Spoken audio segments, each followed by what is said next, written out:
Hi friends, high court of Madras வந்து பார்த்தீங்கன்னா, வேலைவாய்ப்பு நோட்டிஃபிகேஷன் வந்து வெளியிட்டிருக்காங்க. அதை பற்றின முக்கியமான விவரங்களை பார்க்கலாம். சரிங்களா?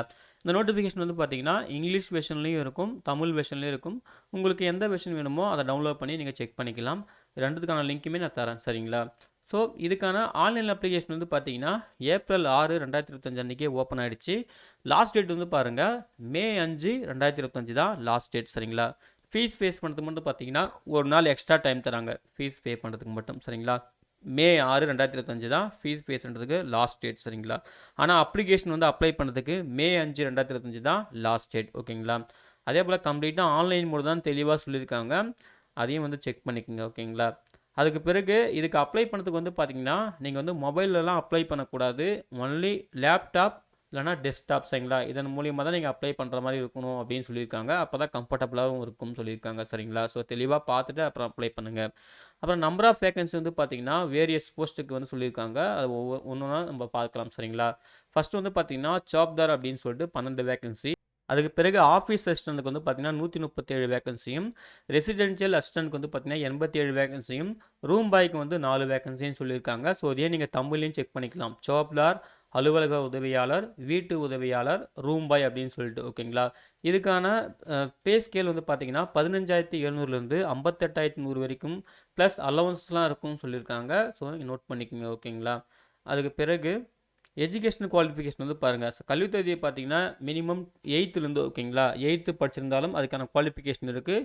மேக்ஸிமம் 12th படிச்சவங்க வரைக்கும் பார்த்தீங்கன்னா அதுக்கு இந்த போஸ்ட்டுக்கான குவாலிஃபிகேஷன் இருக்குன்னு சொல்லியிருக்காங்க. அதாவது 8th படிச்சவங்கலேருந்து 12th படிச்சவங்க வரைக்கும் இதுக்கு வந்து ஒவ்வொரு போஸ்ட் வைஸாகவும் எலிஜிபிள் ஆவீங்க அப்படின்னு சொல்லியிருக்காங்க. ஸோ அதை வந்து நோட் பண்ணிக்கோங்க. ஓகேங்களா? அப்புறம் எக்ஸாம் ஃபீஸ் சொல்லியிருக்காங்க. BC, BCM, MBC, DC others UR கேட்டகரிக்கு வந்து பார்த்தீங்கன்னா, அதாவது இவங்களுக்குலாம் வந்து 500ன்னு சொல்லியிருக்காங்க. ஓகேங்களா? எஸ்சி, எஸ்சிஐ, எஸ்டிக்கெலாம் வந்து பார்த்தீங்கன்னா ஃபீஸ் கிடையாது. அப்புறம் பிடபிள்யூடி கேண்டிடேட்ஸ்க்கும் ஃபீஸ் கிடையாதுன்னு சொல்லியிருக்காங்க. ஸோ இவங்களை தவிர்த்து மற்ற எல்லா கேண்டிடேட்டுக்கும் ஃபீஸ் வந்து ரூ. 500 இருக்குது. சரிங்களா? அதையும் பார்த்துக்குங்க. ஃபீஸ் வந்து ஆன்லைன் மோடு தான் பே பண்ணணும். ஒன்ஸ் ஃபீஸ் பே பண்ணிட்டா நாட் ரீஃபண்ட் அப்படின்னு சொல்லியிருக்காங்க.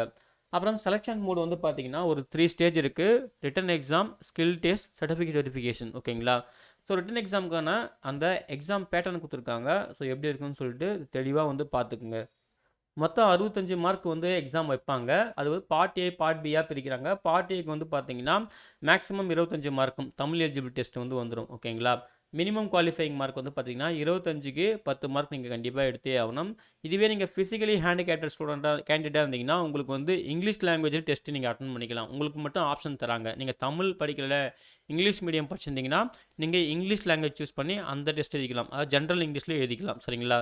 ஸோ இது ஃபிசிக்கலி ஹேண்டிகேப்டட் பர்சன்ஸ்க்கு மட்டும்தான். ஓகேங்களா? இது part A. Part A compulsory நீங்கள் பாஸ் பண்ணால் தான் பார்ட் பி வந்து எவாலுவேட் பண்ணுவாங்க. அப்புறம் பார்ட் பி வந்து பார்த்தீங்கன்னா பேசிக் நாலேஜ். ஓகேங்களா? அது வந்து பார்த்தீங்கன்னா அதுக்கான டீட்டெயில்டு இன்ஃபர்மேஷன் வந்து கொடுத்துருப்பாங்க. ஓகேங்களா? சிலபஸ் சொல்லிட்டு. ஓகேங்களா? பார்ட் ஏக்கு என்ன சிலபஸ், பார்ட் பிக்கு என்ன சிலபஸ் சொல்லிட்டு. பார்ட் பி வந்து பார்த்தீங்கன்னா ஜென்ரல் நாலேஜில் என்னென்னலாம் கவர் ஆகும்னு சொல்லிட்டு இங்கே தெளிவாக கொடுத்துருக்காங்க. இங்கே செக் பண்ணிக்கலாம். இதுக்கான கொஸ்டின்ஸ் வந்து பார்த்தீங்கன்னா தமிழ் அண்ட் இங்கிலீஷில் இருக்கும். சரிங்களா? ஸோ தெளிவாக வந்து பார்த்துக்குங்க. அதாங்க டீட்டெயிலாக சொல்லியிருக்காங்க. பார்ட் பி வந்து மொத்தம் வந்து பார்த்தீங்கன்னா 40 மார்க்கு. அதுலேயும் நீங்கள் மினிமம் 10 மார்க் எடுக்கணும்னு சொல்லியிருக்காங்க. மினிமம் குவாலிஃபைங் மார்க் வந்து கண்டிப்பாக 10 எடுக்கணும். சரிங்களா? அதுக்கு சிபிடிக்கு அப்புறம் வந்து பார்த்தீங்கன்னா ஸ்கில் டெஸ்ட் இருக்கும் இல்லையா? ஸ்கில் டெஸ்ட் வந்து பார்த்தீங்கன்னா இப்போது ஒவ்வொரு கேட்டகரி போஸ்ட் வைஸாகவும். சரிங்களா?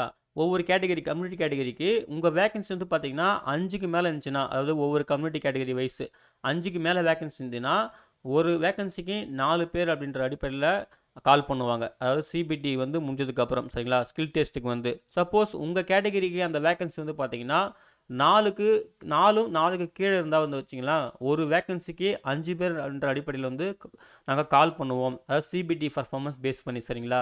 ஸோ இந்த ரேஷியோன்றது இதுவாகவும் இருக்கலாம், இல்லை வேறையாக கூட நாங்கள் மாற்றலாம் அப்படின்னு சொல்லிட்டு அதை வந்து கோர்ட்டு தான் வந்து முடிவு பண்ணும் அப்படின்னு சொல்லியிருக்காங்க. ஸோ தெளிவாக வந்து செக் பண்ணிக்கோங்க. ஓகேங்களா? அதாவது வேக்கன்சி ஒவ்வொரு கேட்டகரிக்கும் ஒவ்வொரு வேக்கன்சி இருக்கு இல்லையா? இப்போது எஸ்சிக்குனா அந்த கோட்டாவில் இவ்வளோ வேக்கன்சி தான் இருக்கும். ஸோ அந்த வேக்கன்சி வந்து 4க்கு மேலே இருந்தால் இந்த ரேஷியோ, ஒரு ஒரு ஒரு வேக்கன்சிக்கு 4 பேர், இல்லை அந்த வேக்கன்சி வந்து பார்த்தீங்கன்னா இப்போது 5க்கு மேலே இருந்துச்சுன்னா இந்த மாதிரின்னு சொல்லிட்டு இந்த ரேஷியோ வந்து தெளிவாக கொடுத்துருக்காங்க. ஸோ கரெக்டாக வந்து பார்த்துக்குங்க. ஓகேங்களா? ஸோ இதன் அடிப்படையில் தான் வந்து பார்த்தீங்கன்னா, ஸ்கில் டெஸ்ட்டுக்கு வந்து கால் பண்ணுவாங்க. அதான் தெளிவா சொல்லியிருக்காங்க. ஸோ அந்த கேட்டகரி வேகன்சி நம்ம எப்படி தெரிஞ்சுக்கிறதுனா, அந்த நோட்டிஃபிகேஷன் பாட்டம்லேயே குடுத்துருப்பாங்க. ஓகேங்களா? ஒவ்வொரு கோட்டா வைஸும் குடுத்துருப்பாங்க. நீங்க அங்க தெளிவா செக் பண்ணிக்கலாம். ஒவ்வொரு போஸ்ட் வைஸும் குடுத்துருப்பாங்க. சரிங்களா? ஸ்கில் டெஸ்ட்டுக்கு வந்து மேக்ஸிமம் 40 மார்க் இருக்கு. இதுக்கும் மினிமம் குவாலிஃபையிங் மார்க் வந்து 10 மார்க் சொல்லியிருக்காங்க. ஸோ அதுக்கான இன்ஸ்ட்ரக்ஷன் குடுத்துருக்காங்க. நீங்க இங்க தெளிவா செக் பண்ணிக்கலாம். நீங்க என்ன போஸ்ட்டுக்கு அப்ளை பண்றீங்க? சார்ஜர் போஸ்ட் ரூம் பாய்க்கு வந்து பார்த்தீங்கன்னா 40 மார்க்கு. அப்புறம் போஸ்ட் ஆஃப் ஆஃபீஸ் அசிஸ்டன்ட்க்கு வந்து பார்த்தீங்கன்னா 40 மார்க்கு. அதில் குக்கிங் 20 மார்க்கு, ஹவுஸ் கீப்பிங்க்கு வந்து 20 மார்க்கு அப்படின்னு சொல்லிட்டு தனித்தனியாக பிரிச்சிருக்காங்க. அப்புறம் ரெசிடென்டல் அசிஸ்டன்ட்க்கு வந்து பார்த்தீங்கன்னா 40 மார்க்கு. அதில் cooking 20 mark, sweeping and sanitation 10 mark, cleaning கார்டனிங்க்கு வந்து பார்த்தீங்கன்னா 10 மார்க் அப்படின்னு சொல்லிட்டு பிரித்து கொடுத்துருக்காங்க. ஸோ இதுக்கான ஸ்கில் டெஸ்ட் வந்து தெளிவாக நீங்கள் செக் பண்ணிக்கலாம். ஓகேங்களா? அதே போல் ஆஃபீஸ் அசிஸ்டண்ட்டுக்கு வந்து அப்ளை பண்ணுறவங்க கண்டிப்பாக வந்து லைட் மோட்டார் வெஹிக்கிள் அந்த வேலிட் சர்டிஃபிகேட் வந்து நீங்கள் கண்டிப்பாக லைசன்ஸ் வந்து வச்சிருக்கணும்னு சொல்லியிருக்காங்க. அதுக்கு 3 மார்க்ஸ் கண்டிப்பாக இருக்குது. அதாவது கம்பல்சரின்னு சொல்லலை, வச்சிருந்தால் அவங்களுக்கு 3 மார்க். ஓகேங்களா? அப்புறம் குக்கிங்கில் ஒரு எக்ஸ்பீரியன்ஸ் இருந்துச்சுன்னா, ஓகேங்களா, எக்ஸ்பீரியன்ஸ் சர்டிஃபிகேட் வச்சுருந்தீங்கன்னா அதுக்கு 1 மார்க்கு, ஹவுஸ் கீப்பிங்கில் எக்ஸ்பீரியன்ஸ் சர்டிஃபிகேட் வச்சிருந்தீங்கன்னா 1 மார்க் அப்படின்னு சொல்லிட்டு இதெல்லாம் வந்து ஒரு போனஸ் மார்க்ஸ் சொல்லியிருக்காங்க. ஸோ இதையும் வந்து நோட் பண்ணிக்கோங்க. அப்புறம் ரெசிடென்ட் போஸ்ட் அப்ளை பண்ணுறீங்கன்னா அதுலேயுமே நீங்கள் லைட் மோட்டார் வெஹிக்கல் சர்டிஃபிகேட் வச்சுருந்தீங்கன்னா உங்களுக்கு 3 மார்க்கு, அதே போல் எக்ஸ்பீரியன்ஸ் சர்டிஃபிகேட் வச்சுருந்தீங்கன்னா 1 மார்க்கு. அதுக்கப்புறம் நீங்கள் food and beverage cooking bakery இந்த மாதிரி ஒரு எக்ஸ்பீரியன்ஸ் சர்டிஃபிகேட் வச்சுருந்தீங்கன்னா உங்களுக்கு 1 மார்க் அப்படின்னு சொல்லியிருக்காங்க. ஸோ இதெல்லாம் நீங்கள் நோட் பண்ணிக்கங்க, உங்களுக்கு ஒரு போனஸ் மார்க் மாதிரி. சரிங்களா? அப்புறம் சர்டிஃபிகேட் வெரிஃபிகேஷன் வந்து பார்த்தீங்கன்னா ஸ்கில் டெஸ்ட் முடிஞ்சதுக்கப்புறம் ஸோ அந்த பர்ஃபார்மன்ஸ் பேஸ் பண்ணி உங்கள் கேட்டகரிக்கு வந்து வேக்கன்சி 5 இல்லை 5க்கு மேலே இருந்துச்சுன்னா ஒரு வேக்கன்சிக்கு 2 பேர் அப்படின்ற பேரில் வந்து கால் பண்ணுவாங்க ஸ்கில் டெஸ்ட் பர்ஃபார்மன்ஸ் பேஸ் பண்ணி. அதே போல் உங்கள் கேட்டகரி வேக்கன்சி வந்து பார்த்தீங்கன்னா 4 இல்லை 4க்கு மேலே இருந்துச்சுன்னா ஒரு வேக்கன்சிக்கு 3 பேர்ன்ற அடிப்படையில் வந்து கால் பண்ணுவோம் அப்படின்னு சொல்லியிருக்காங்க. ஒவ்வொரு கேட்டகரியும் வைஸ். ஓகேங்களா? ஒவ்வொரு போஸ்ட் வைஸும் சரி, ஒவ்வொரு கேட்டகரியும் வைஸ். ஸோ தெளிவாக வந்து ஃபஸ்ட்டு புரிஞ்சுங்க. ஓகேங்களா? ஸோ அது நீங்கள் என்ன பண்ணணும், வேக்கன்சி டிஸ்ட்ரிபியூஷன் டேபிள் இருக்கும், அந்த டேபிளை ஃபஸ்ட்டு கிளியராக பார்த்துக்கணும். அதன் அடிப்படையில் தான் இந்த ரேஷியோ பேஸ் பண்ணி கால் பண்ணுவாங்க. சரிங்களா? அதுக்கப்புறம் செலெக்ஷன் லிஸ்ட் வந்து பார்த்தீங்கன்னா நீங்கள் வந்து அந்த பார்ட் பியில் வந்து உங்கள் பர்ஃபார்மன்ஸ், ஓகேங்களா, பார்ட் பி அதாவது ரிட்டன் டெஸ்ட்டில் பார்ட் பியோட performance, skill test, certificate verification, ஓகேங்களா. ஸோ இதெல்லாம் வந்து தெளிவாக பார்த்துட்டு இந்த பர்ஃபார்மன்ஸ் பேஸ் பண்ணி தான் நாங்கள் வந்து ஃபைனல் லிஸ்ட்டே வந்து ப்ரிப்பேர் பண்ணுவோம்னு சொல்லியிருக்காங்க. அப்புறம் நேச்சர் ஆஃப் டியூட்டிஸ், இந்த போஸ்ட்டுக்கெலாம் வந்து என்ன மாதிரிலாம் டியூட்டி இருக்குன்னு சொல்லிட்டு தெளிவாக கொடுத்துருக்காங்க, அதையும் வந்து பார்த்துக்குங்க. அப்புறம் போஸ்டிங் வந்து பார்த்தீங்கன்னா உங்களுக்கு வந்து சென்னை கோர்ட்டு இல்லை மதுரை ஹை கோர்ட்டு இந்த மாதிரி மதுரையில் இருக்கிற கோர்ட்ஸ் இந்த மாதிரிலாம் உங்களுக்கு ஒர்க் இருக்கிற மாதிரி இருக்குன்னு சொல்லியிருக்காங்க. அப்புறம் பார்த்தீங்கன்னா கோயம்புத்தூர், ஓகேங்களா. ஸோ இந்த மாதிரி ரீஜன்ஸ்லாம் சென்னை, மதுரை, கோயம்புத்தூர் இந்த மாதிரி வந்து எங்கெங்கெல்லாம் அந்த கோர்ட்ஸ் ரீஜன்ஸ் இருக்கோ ஸோ அங்கெல்லாம் உங்களுக்கு ஒர்க் மாதிரி இருக்கும். அதே போல் ஒர்க் பிளேஸ் வந்து பர்மனெண்ட்டும் கிடையாது. ப்ரியர் இன்டிமேஷன் இல்லாமலே உங்களை வந்து வேறு இடத்துக்கு சேஞ்ச் பண்ணவும் வாய்ப்பு இருக்குது. அதாவது அட்மினிஸ்ட்ரேட்டிவ் நீட்ஸ் பொறுத்து, தேவையை பொறுத்து. ஓகேங்களா? ஸோ இதை தான் தெளிவாக கொடுத்துருக்காங்க, அதையும் வந்து நோட் பண்ணிக்கோங்க. அப்புறம் எக்ஸாம் சென்டர் வந்து பார்த்தீங்கன்னா மேக்ஸிமம் சென்னையில் இருக்கும், இல்லைனா வந்து எனி அதர் பிளேஸ் அது வந்து கோர்ட்டு தான் முடிவு பண்ணும் அப்படின்னு சொல்லியிருக்காங்க. ஸ்கில் டெஸ்ட் சர்டிஃபிகேட் வெரிஃபிகேஷன்லாம் வந்து பார்த்தீங்கன்னா சென்னையில் தான் மேக்ஸிமம் நடக்கும் அப்படின்ற மாதிரி சொல்லியிருக்காங்க. அப்புறம் ரெக்ரூட்மெண்ட் ப்ராசஸ்க்குலாம் வந்து பார்த்தீங்கன்னா ட்ராவலிங் அலவுன்ஸ் இதெல்லாம் வந்து எதுவும் கிடையாது, நீங்கள் தான் வந்து பார்த்துக்கணும் அப்படின்னு தெளிவாக கொடுத்துருக்காங்க. ஓகேங்களா? அதுக்கு பிறகு நான் சொன்னேன் இல்லையா, வேக்கன்சி டிஸ்ட்ரிபியூஷன், இதை தான் நீங்கள் மெயினாக பார்த்துக்கணும். நான் சொன்ன பாருங்க அந்த ரேஷியோ, இப்போ ஜிடி வந்து பார்த்தீங்கன்னா 2 தான் இருக்குது, அப்போ இது 4க்கு கீழே வருது. அப்போது ஒரு அந்த ரேஷியோ சொன்னீங்க இல்லையா, அந்த ரேஷியோ அடிப்படையில் தான் கால்குலேட் பண்ணுவாங்க. அதே போல் ஜிடி உமன் கேட்டகரி பார்த்தீங்கன்னா அதுக்கு ஒரு வேக்கன்சி தான் இருக்குது. அப்புறம் ஜிடி ப்ரியாரிட்டி பார்த்தீங்கன்னா ஒரு வேக்கன்சி. ஸோ இந்த மாதிரி வந்து பார்த்தீங்கன்னா 4 கீழே வந்து ஒவ்வொரு கேட்டகரி வைஸும் ஒவ்வொரு போஸ்ட் வைஸும் வேக்கன்சி இருக்குது பார்த்தீங்களா, அந்த வேக்கன்சி அடிப்படையில் தான் அந்த ரேஷியோ வந்து அப்ளிகேபிள் ஆகும். அந்த ரேஷியோ வந்து பார்த்தீங்கன்னா சப்போஸ் வந்து மாறலாம். இப்போ இது பாருங்க 5க்கு மேலே இருக்குது 16 வந்து, அதே போல் 7 வந்து பாருங்க 7 5க்கு மேலே இருக்குது. ஸோ இதுக்கு வந்து அந்த ஒரு ரேஷியோ வந்து அப்ளிகேபிள் ஆகும். ஸோ நோட்டிஃபிகேஷனை ஒரு டைம் வந்து கிளியராக பார்த்துக்குங்க. ஸோ இதுதான் வந்து வேகன்சி டிஸ்ட்ரிபியூஷன் டேபிள். சரிங்களா? ஃபர்ஸ்ட் சொன்ன அந்த வேகன்சி டேபிள் வந்து பார்த்தீங்கன்னா காமனாக சொல்லியிருந்தாங்க, ஜாப்தாருக்கு எவ்வளோ வேகன்சி டோட்டலாக. இப்போ ஜாப்தாருக்கு வந்து பார்த்தீங்கன்னா 12 வேகன்சி இல்லையா. ஸோ அதை வந்து பார்த்தீங்கன்னா ஒவ்வொரு கம்யூனிட்டி கேட்டகரி வைஸாகவும் ஜிடி, அதில் வந்து ஜிடியில் உமனு, ஜிடியில் ப்ரியாரிட்டி, அப்புறம் பிசியில் தமிழ் மீடியம் படித்தவங்க, அதே போல் எம்பிசிடிசியில் உமனுக்கு, இந்த மாதிரி வந்து பார்த்தீங்கன்னா ஒவ்வொரு கேட்டகரி வைஸும் சொல்லியிருக்காங்க. ஸோ இந்த மாதிரி தான் வந்து பார்த்தீங்கன்னா அவங்க கால் பண்ணும்போதும் சிபிடி முடிஞ்சு கால் பண்ணும்போதும் இந்த மாதிரி கேட்டகரி தான் அவங்க ஒரு ரேஷியோ பேஸ் பண்ணி கால் பண்ணுவாங்க. சரிங்களா?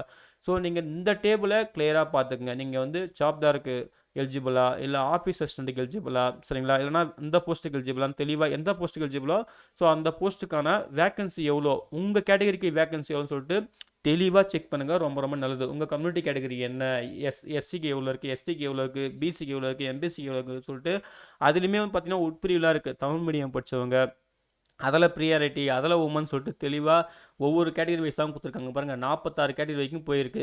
எதுன்னு பார்த்தீங்கன்னா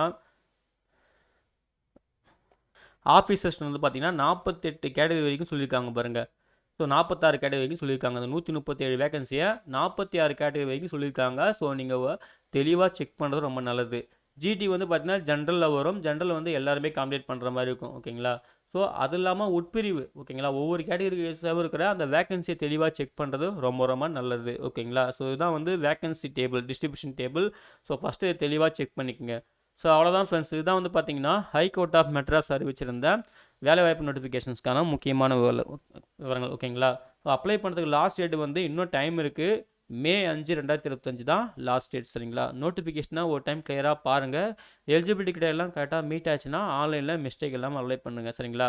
மெயினாக அந்த வேக்கன்சி டேபிளில் தெளிவாக பார்த்துக்குங்க. இந்த ரேஷியோஸ்லாம் தெளிவாக பார்த்துக்குங்க. ஸ்கில் டெஸ்ட்டுக்கு வந்து எவ்வளோ ரேஷியோ கால் பண்ணுவாங்க, சர்டிஃபிகேட் வெரிஃபிகேஷன்ஸ்க்கு எத்தனை ரேஷியோ கால் பண்ணுவாங்க, அதெல்லாம் வந்து தெளிவாக பார்த்துக்கிறது ரொம்ப ரொம்ப நல்லது. இதே நோட்டிஃபிகேஷன் தமிழ்லையுமே இருக்குது. ஸோ அதையுமே தெளிவாக செக் பண்ணிட்டு பார்த்துக்குங்க. அது ரொம்ப ரொம்ப நல்லது. உங்களுக்கு இங்கிலீஷில் புரியலனா கூட தமிழில் வந்து படித்து பார்த்து புரிஞ்சுக்கங்க. ரெண்டுக்கான லிங்க்குமே நான் தரேன், நீங்கள் செக் பண்ணிக்கங்க, சரிங்களா. Okay friends. ஸோ